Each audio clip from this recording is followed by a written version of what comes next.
Magandang araw po sa inyong lahat. Welcome to my channel. Update po tayo sa ating tanim na talong. At sa ngayon po ay mag-spray po tayo ng Armor fungicide.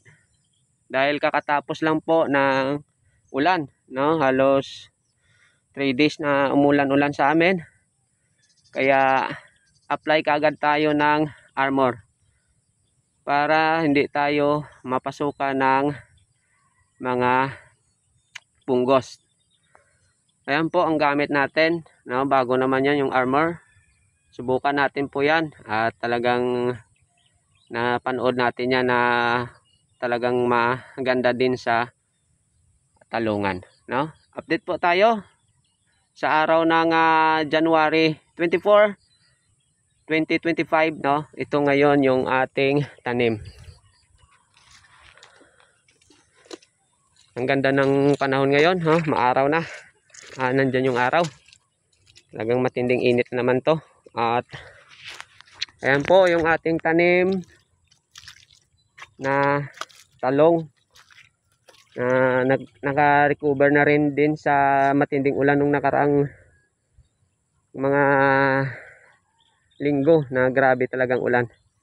Kaya ngayon pa lang siya namumulaklak at may mga maliliit na bunga.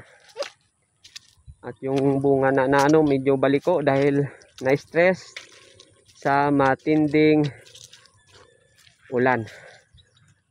Pero yan po yung inalagaan natin ngayon, yung kanyang mga bulaklak.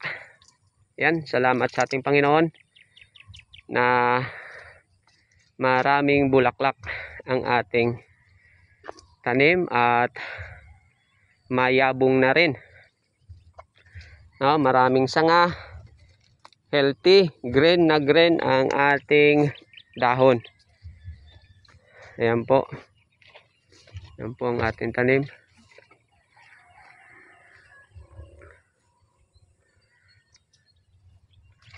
May gasolina pa naman.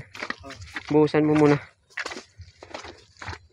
Ayan po, salamat sa ating Panginoon. Talagang sa napakaraming bulaklak ang ating tanim.